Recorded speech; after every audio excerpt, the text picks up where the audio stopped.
بسم الله الرحمن الرحيم الحمد لله رب العالمين والصلاة والسلام على رسولنا محمد وعلى آله وأصحابه أجمعين Bir musulman doğurunu şeyle soraptır. Esselamu aleyküm. Ölün adamların adından sadaka bersen bolyar mı? Şonun hükmü nehili aydıp berseniz deyip soraptır. Ve aleykümesselam ve rahmetullahi ve berekatuhu. Musulman doğunlar sadaka berip sogabını ötün geçenlere bağışlamağa dinimizde ruhsat berilýär. Akide kitaplarımızdan El-Akidetu Tahawiyye'de şeýle diýilýär. Ve fi du'a'il ahyai ve sadakatihim menfaatun lil emwat. Dirilerin ölüler üçin eden dua dileklerine ve olar üçin beren, yani dirilerin ölüler üçin beren sadakalarına ölüler üçin peýda bardır diye. Yani ya Allah falan benne rahmet et, günahını bağışla, mekanı cennet bolsun deyip Allah Teala'dan dile getsek musulman doğanlar ölülere peydası bar. Şonun üçin bir musulman dünyadan gaýdanna arkasından cenaza namazı kılınýar we cenaza namazının içinde Allah Teala'dan şol benne üçin dile gedilýär. Ve edil şonun ýaly musulman doğanlar sadaka berip sogabyny ölülere bağışlasak, şol sadakaň sogaby ölülere barýar. Sadaka berip ölülere sogaby bağışlamagyň dogrulygynyň delilini aýdyp geçsek musulman doğanlar bu arada bir näçe hadis bar, sahih hadisler bar. Mysal üçin Buhari Müslimde Ayşe radiyallahu anha enemizden haber berilen hadiste şeýle diýilýär: "Enne raculan eten nebiyye sallallahu aleyhi ve sellem. Qal: Ya Resulallah, inne ummi uftiletet nefseha ve lem tusi. وأظنها لو تكلمت تصدقت أفلها أجر إن تصدقت عنها قال نعم." Bir adam gelip, bir sahaba gelip Peygamberimiz sallallahu aleyhi ve selleme şeýle diýär: Ya Resulallah, ecem duydansız dünyadan gaýtdy ve hiç zat wesiýet edip yetişmedi. Eger gurlap yetişen bolsady, sadaka bermegi wesiýet ederdim-ka, şona aýdardım-ka diýip pikirlenýän diýip aýdýar.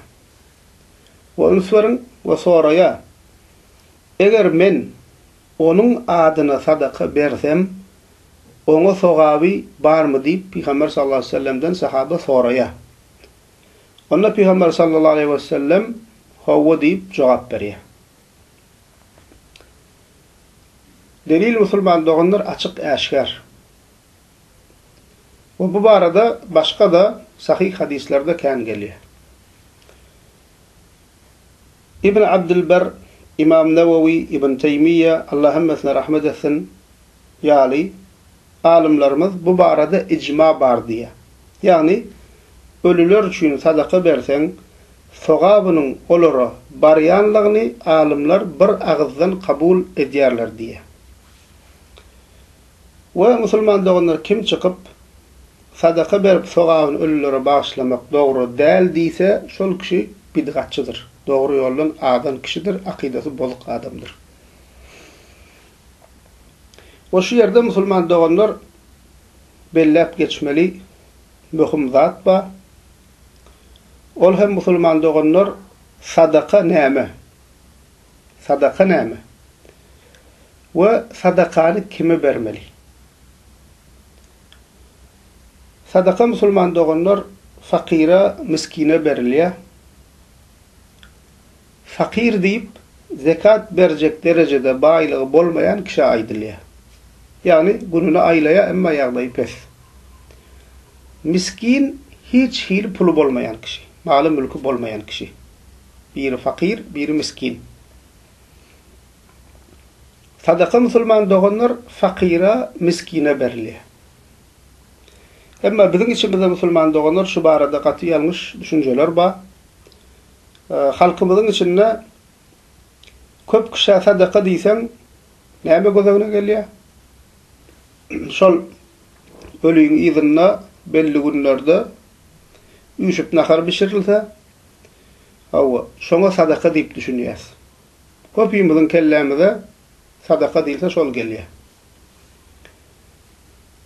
Ve bu hil uyuşmalarına bayam gelýär, garibam gelýär, gapdalyna pul alyp Kur'an okuyan bidgatçy mollalaram bar. Başka da şeriata ters zatlar bar şu uyuşmalarında. Ve bu uyuşmalara musulman doganlar biz halkymyz öz içimizde sadaka diýsegem, İslam'a göre sadaka diýip bolanok. İslam'a göre bu uyuşmalar sadaka hasaplanok. Diýmek musulman doganlar sadaka berip sogabyny öle bagşlajak bolsak, sadaka düşünjämizi düzeltmeli. Ýoksa öz ýanyňdan ölüşün sadaka berýänmikäm diýersiň, ne ol sadaka bolar, ne öle, ne musulmanlara sogaby barar. Sadaka musulman doganlar fakira, miskine, yani garip mätäje berilýär. Sadakanyň görnüşi kän. Ve sadaka berende musulman doganlar elinden, gelliginden mätäji tapmaly. Şoňa hakykatdan hem mätäç adamy tapyp bermeli sadakany, kömegini. Hakykatdan hem şol kişiň näme derdine derman boljak bolmaly.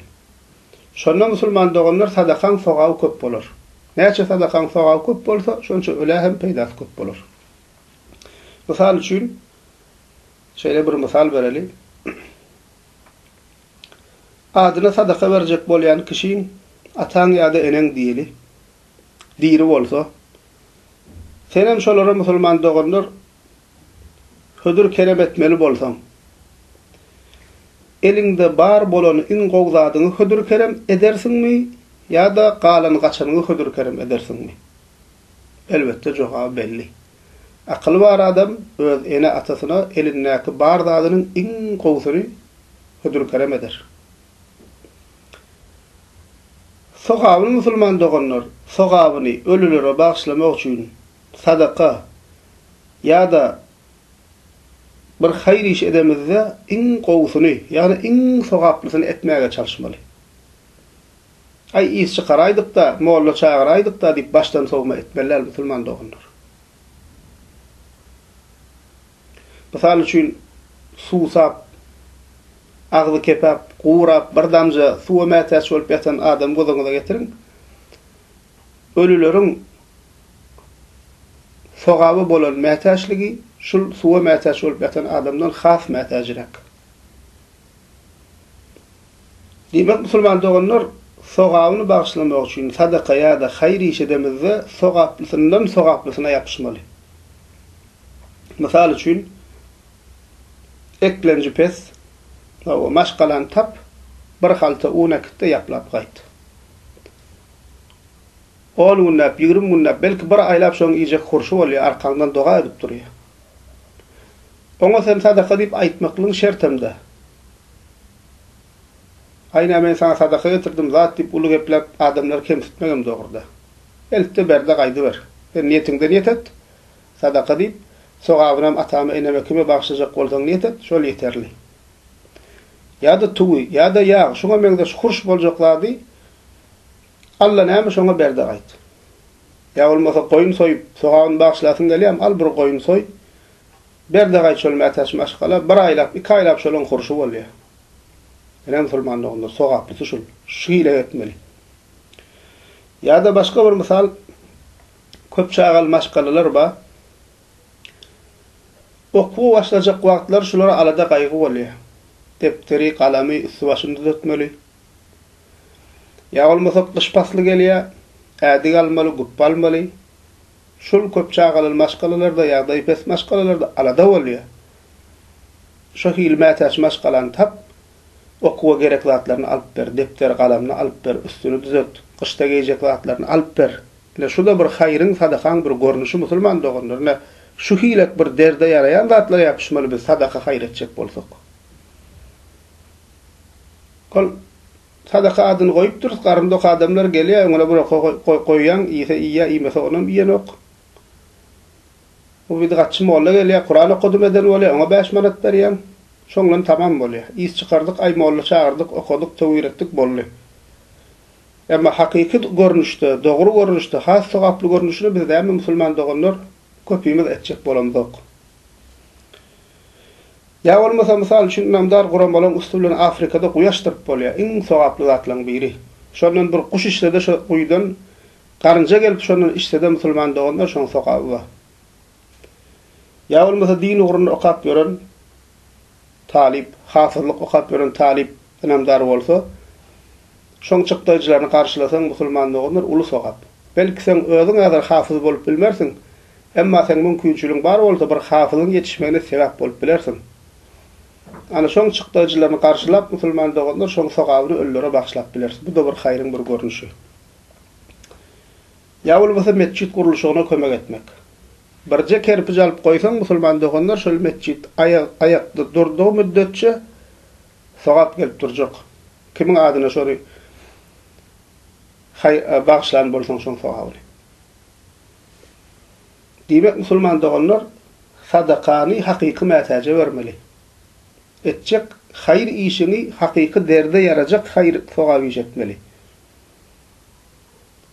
Şonda musulman doganlar sadakan we hayır işini sogaby hasyl bolar, bu öllere de näme peýdasy bolar. Alhamdulillahi rabbil alamin.